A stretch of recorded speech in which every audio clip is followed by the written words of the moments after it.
But to start off, Jace LaViolette, Texas A&M star junior outfielder, has called it a career in Aggie land, which is not surprising at all, given that he was recently in one of USA Today's recent mock drafts, was poised to, I think he's predicted to be selected 10th overall, but with the Chicago White Sox, which obviously is ironic being that Brandon Montgomery is currently in their system. So, I knew the writer for that was obviously having some fun there. But I wouldn't be surprised given his power at the plate and obviously his dynamic career in College Station. And again, not surprising given that he's pretty much given everything he can to this program. He could have come back next season to polish some things up, maybe work on some consistency issues at the plate that had a lot of strikeout issues this season. But again, the entire team had problems, so you can't really just say that Jace was the only one struggling. And as we've seen in the past, guys like Jace who have historic careers, obviously we need to start off by saying he is the active leader in home runs, I believe both collegiately as well. I think he's still, I think he passed his teammate this year, Wyatt Hensler, was 68. So obviously 68 in his Texas A&M career, passing Galen Holt, who held that record for a good 20 years, I believe. It was a long time. Good old record there. Oh, yeah. So since early 2000s, I believe. So, I mean, you know what? I guarantee you can be prouder of that fact that someone like Jace, who honestly is one of the greatest dudes who's ever come through this program. And just to top it off, before you give me your thoughts, I think you and I can agree that the send-off was beautiful. The way he did it, obviously playing with a broken hand in the SEC tournament. A&M was not going to get to the NCAA tournament this year. You guys all know that of what happened. But he was doing everything in his power to get this team past LSU.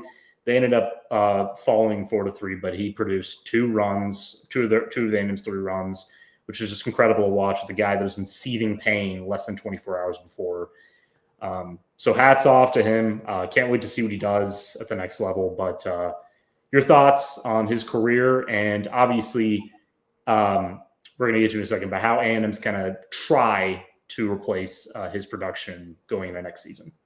Well, first, I think going into this next season, there's not really a surefire way to replace what Jace did for this team over his collegiate career. I mean, you said it yourself, he has broken many, many records while wearing the A&M jersey. And I can speak for all the fans when they say that they're sad to see him go. But it is his time. He's being projected as a first-round MLB draft pick. It is ironic that the White Sox are projected to try and draft him. Will he go there? We've seen mocks go all over the place before. But hats off to Jace, first and foremost.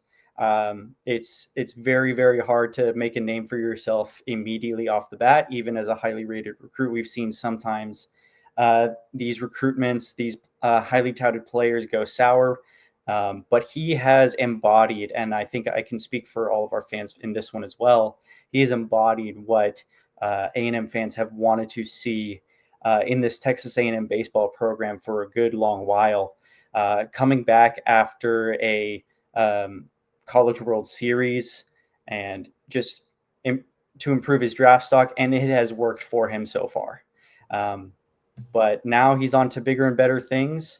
Now, as how the Aggies can backfill, I'm not entirely sure yet. It remains to be seen, especially as these World Series is about to go on and go all the way up to the championship. We still have players entering the portal for baseball right now. We've already landed, correct me if I'm wrong, 2 commits already in the transfer portal. One MJ Bollinger, the pitcher from FAU, and Jake Dewar, the outfielder from FAU. So 2 FAU commits. 2 FAU kids, one from right in the backyard of Texas from Flower Mound. I believe was teammates with Caden Sorrell, if I'm not mistaken. Yes. And I think he gave, to piggyback off of that, I believe he gave an interview with Texas Aggies, who, credit to them, they always get pretty much the first media coverage and interviews with these new additions to kind of get some background. So Caden Sorrell, who has not announced his return yet, it's very assumed. Obviously, he's a top draft pick going into the next cycle. But he was assumed to, or he was rumored to be a big part of why Dewar chose A&M over plenty of suitors. This was somebody who was hitting, I believe, 428 last season before his injury, elite contact guy.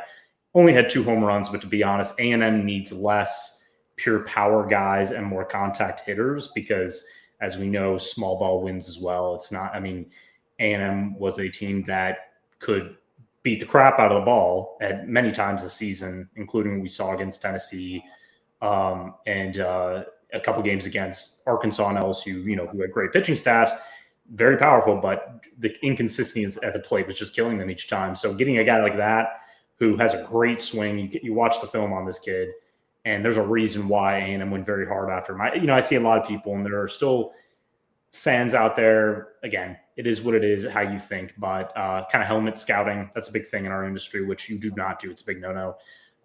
That maybe see FAU and they think, well, he went to FAU. What's he going to do in the SEC? Well, it's baseball. It doesn't matter. These kids, as we know, Dewars, for example, started his career at TCU. Things didn't work out there. Obviously, he went to a school which gave him an opportunity to get better and better, and obviously had his best season yet. And I don't think it's going to be a problem, kind of like we saw with Wyatt Hensler, who, like Jake LaViolette, was a history maker at Penn, come into the SEC and do very well. So it's just something that people should ignore.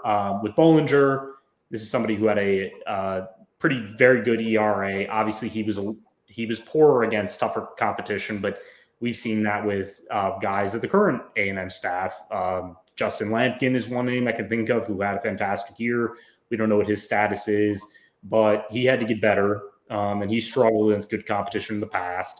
He finally reached his ceiling, I believe, as a college player, and really showed that MLB potential this year. So it takes time for some other guys, and a change of scenery helps. So overall, very good start for Michael. Yeah, it's going to be a process after going through this offseason. I mean, you saw during the season, I think the fans were kind of gearing up for this kind of offseason with baseball. But going back to Jake Dewar, I mean, this is a guy where, in my mind, you slot him into either that leadoff or the second person in that batting order, maybe around where kind of we saw Keel hit leadoff near towards the end of the season, where you just need someone, hey, Moneyball, you need someone to get on base.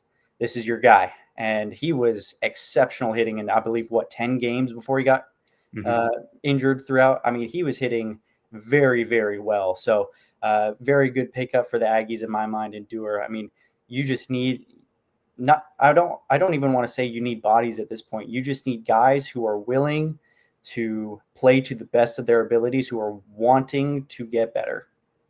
Yeah, and that's the thing. We do believe there are two more recruits. There are 2 more transfer portal players that have yet to be announced. We know Ryan Broniger of Texas Aggies, who's done a fantastic job. Obviously, one of the lead recruiters with baseball, recruiting analysts of baseball and transfer portal guys. There's a couple big names I've heard. One of them is a Maryland shortstop. Another is, I believe, a pitcher. A lot of names are in the mix right now. They've done a very good job keeping things very quiet because, as we know, the College World Series is obviously starting very soon. You do have a lot more players that are going to enter their name, and it's just going to get even more chaotic. And Texas A&M is a great destination for any elite player who wants to come kind of solidify their college career before the MLB. So there's going to be a lot going on in the next couple of days. We will likely hear more. We even said it on the show last Tuesday, that we were going to hear more news. Obviously, that came pretty quickly with the 2 FAO players. And that's just the start, because Mike Early knows that there's a lot of pressure on him overall this summer. Again, Trev Alberts gave him another chance to show that, A, he can prove himself both on the recruiting trail and in the portal to rebuild this team, make them a contender next season, because the fan base is 50-50 on if he can do that based on his coaching last season. But again, he's a 37-year-old coach. We're going to get to this other Texas A&M coach in a minute, but a little comparison with new Texas A&M basketball head coach Bucky McMillan, who's 41 years old and has already shown an elite ability to communicate with both recruits and portal players and really sell A&M as a program. That's up to Early to do the same thing, because we both know that this is one of the best baseball programs in the country. It is in the elite tier based on the backing financially, everything they have, the support they have from the fan base. So again, he needs to get it done, and I think he will. I think there's just going to be ongoing communication. There are going to be situations, there might have already been, where there was maybe a commit who changed his mind at the last minute. They are competing with 15 other, maybe not Missouri, but 15 other SEC programs that are also looking to replenish their 2026 roster. So it's going to be tough. But it happens all the time. It happens all the time. It happens with football too. I remember back in the days when I started covering Texas A&M, as a beat writer, you saw guys in the Jimbo Fisher classes that kind of disappeared in terms of you thought they were, for sure commits, and then something happened on an official visit where something changed, immediately, and it had to do with either facility or family or something else, and you just never heard about it again. They like cut off communication and they commit to their school. It's just business, right? And now in the NIL era, which we're about to get to, it's even more that way. But really, to end with baseball, it's been probably the most fun of my career covering Jace LaViolette. I honestly, and I was talking to my dad about this, who's a 82 A&M grad, and so we, big baseball fans overall, and we were just kind of discussing. It's like, there's been a lot of great players in this A&M program. I think back to like Braden Schumacher and others who, when I was coming up, these were guys I was really covering or watching and thinking, if they just it's going to be incredible if they get a guy who ends up breaking Dalen Holt's record. We don't know. It's very hard to do that unless you're like an LSU of the world, where you always get these power hitters and guys who keep breaking each other's records. And it finally happened with a guy who has embraced A&M in every single way possible. And capping it off with that injury-riddled 24 hours was just the epitome of toughness, and him really selling to Trevor Alberts why Mike Early deserves another chance, really backing up his coach. It doesn't matter what you think about Mike Early, but as a journalist, as somebody who looks at and really reads between the lines, his quote was just incredible to me.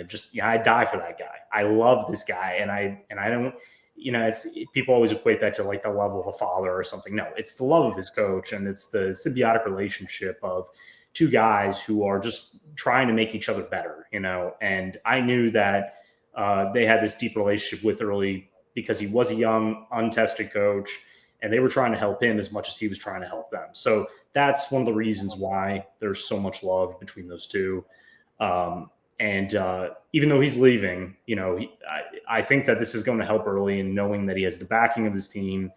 And if you're a new player coming into this program, you've known, even talking to the guys coming back, this is a leader that you can believe in. That's gonna help you, and that's gonna help you in every way on the field and off the field. So I think A&M baseball is in good hands. We shall see. I'll be the first one to call out Early if he does not produce next season. But so far, so good.